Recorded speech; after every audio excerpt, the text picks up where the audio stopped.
What's going on, everybody? Welcome into episode 75 of the MudWatch Sports Podcast on this Tuesday, May 13th, 2025.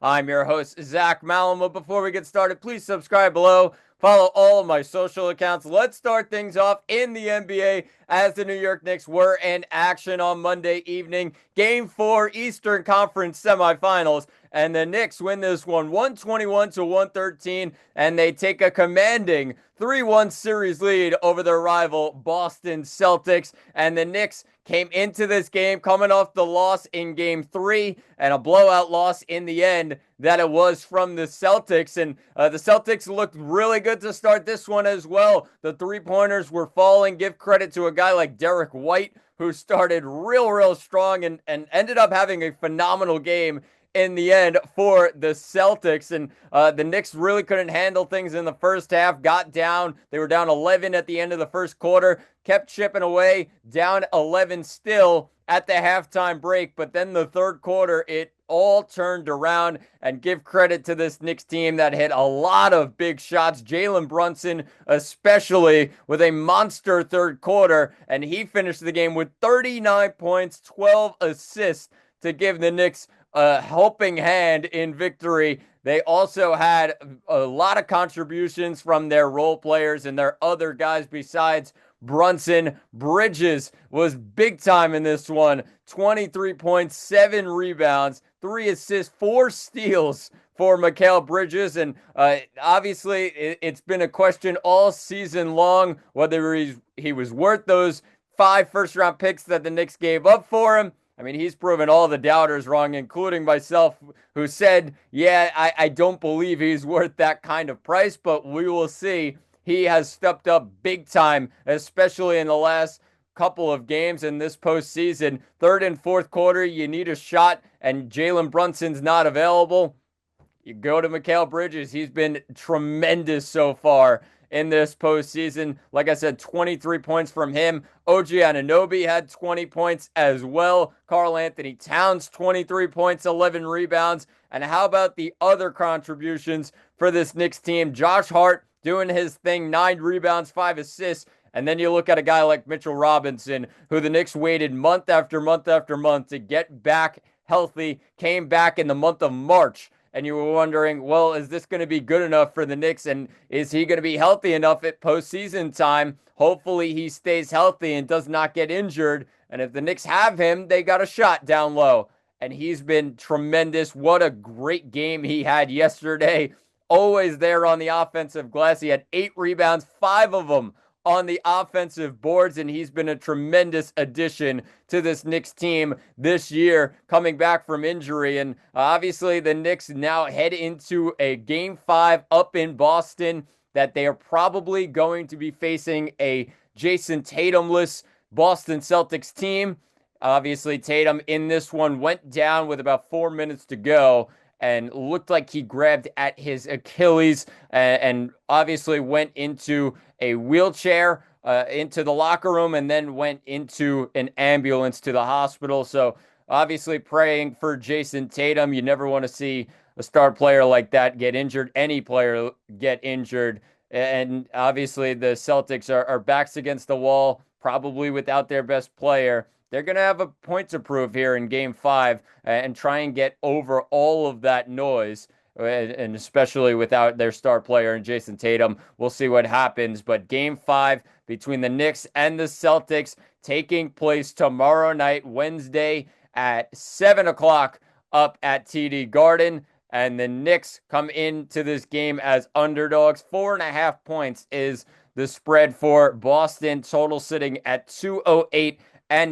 And the Celtics, backs against the wall, like I said, need to come up big. Probably going to be without Tatum in this one. But Jaylen Brown, it's your time here. Can you mount a 3-1 series comeback? And we'll see what happens. But tune into Game 5, Wednesday evening, 7 o'clock start. It's the Celtics and the Knicks at TD Garden. Let's shift things to baseball, as both New York teams were in action this weekend as well as yesterday evening. And you look at the Mets on one side when they get a series win over the Chicago Cubs, one of the tougher teams in the National League and one of the best teams in the NL so far this season. They win 7-2 on Friday with a Clay Holmes masterclass once again. He's 5-1 on the year. He's looked really, really good so far. Got to keep it going in each and every start. Then you went to Saturday, and just not the greatest game for New York. They did not come out strong, and Chicago, give them credit. Their lineup mounted a 4-0 lead for the Cubs. Give credit to the Mets as well, though. On the other side, they did mount a comeback here and forced a 6-5 loss in the end. But Tyler McGill just did not have his best stuff, and it seems like the last couple of starts, the last 3 starts to be exact, McGill has just not looked like the same pitcher that started the first 5 before that this season. So he's got to get back to his traditional ways, and a guy that struggled year in, year out in the past. And Met fans were a little bit worried about a guy like McGill coming in and being a reliable starter for them. They just don't have that same trust level in him. He's got to get back to those normal ways that he had at the start of this season. And then 6-2, a win on Sunday for the Mets. Give them credit. They get the series win, and they looked really good in that series finale. Francisco Lindor just continues to do his thing. It was Mother's Day on that one, and the bomb that he sent into right center field was not coming back. And all in the 8th inning, the Mets had 4 runs in the bottom of the 8th, and they end up getting the win 6-2 on Sunday afternoon. And then you went into Monday's game. They're going up against the Pittsburgh Pirates, who have been really, really bad this year. However, they had their star man, their ace, Paul Skeens, on the mound. And Skeens did a good job for the most part in this game until in the 4th inning, where Jeff McNeil got a double off of Skeens, and Brandon Nimmo came in to score, tied the game at 1. And then the Mets just took advantage from there of the Pirates' weak bullpen. Soto grounded and got an grounded out and got an RBI. Alonso got an RBI as well, and the Mets all of a sudden had a 3-2 lead. Gave it back with a sack, with an infield single, a botched ball by Luis Angel Acuna. But Pete Alonso coming up big this season. He just continues to find ways to prove himself as maybe the front runner in the National League for MVP so far this season. Of course, there's a guy in Shohei Ohtani that would like to have a word with his hot start and all those home runs that he's had to start this season. But Pete Alonso has been one of the MVPs for the Mets this season. Him and Francisco Lindor at the top of the Mets lineup deserve all the credit in the world, and both of them batting over 300 to start the year, and they're the spotlight right now, those two guys at the top of the lineup for the Mets. So we'll see what happens. Make sure you tune in tonight, though, as the second game of this 3-game set against the Pittsburgh Pirates. 7-10 start. It's the Mets at minus 255, heavy favorite here.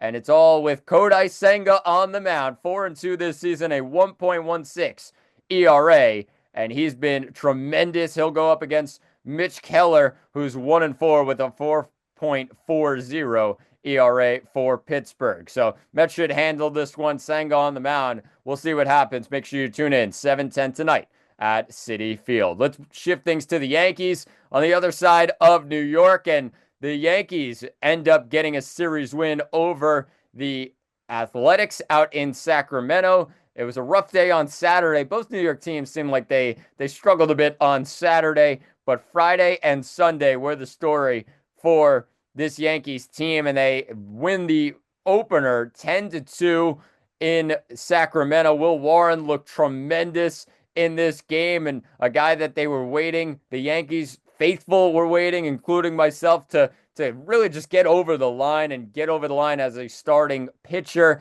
Yes, he's very young, still a lot of time to go, but it looked a little shaky to start this season for him. He really silenced a lot of people in this game. I know he's going up against this A's lineup that people are a little questioning about. But when you look at Will Warren in this game, 7 1/3, then he had 4 hits allowed, only 1 earned run, 7 strikeouts, and he moves to 2-2 on the year. And the Yankees lineup just continues to rake. They went into Saturday, ended up losing that game, but still put up 7 runs just a rough outing in the end for Carlos Rodon after a lot of outings where he looked really, really strong, and just a disappointing one here. 6 innings, 8 hits allowed with 4 earned runs and 10 strikeouts. The strikeouts are there, the big pitches are there.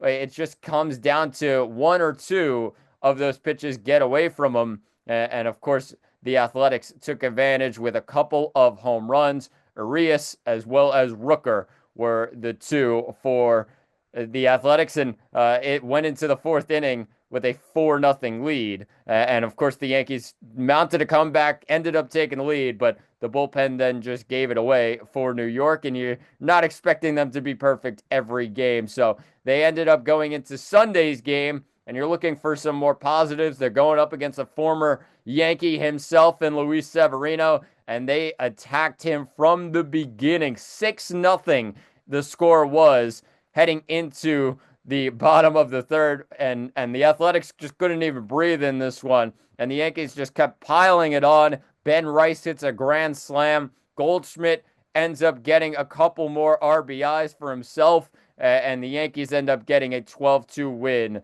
on Sunday afternoon. And then finally, you look at yesterday's game on Monday, where they headed to Seattle, West Coast trip, and they had Clark Schmidt on the mound. He goes with a great outing in this one, and obviously a great outing, I would say, for what you're expecting right now for Clark Schmidt. He moves to 1-1 on the year, 6 innings strong with 3 hits allowed, 3 earned runs, 6 strikeouts, a couple of walks, and obviously the home runs were there. That was the thing that got to Clark Schmidt just a little bit. Polanco, Julio Rodriguez, each homered off him, and then he went into the 7th, struggled a little bit, and ended up getting taken out of the game with a earned run charge to him on a Dylan Moore single. But when you look at the Yankees in this game, the story in the end was about Oswaldo Cabrera. He goes out in the 9th inning, ends up scoring on the play, but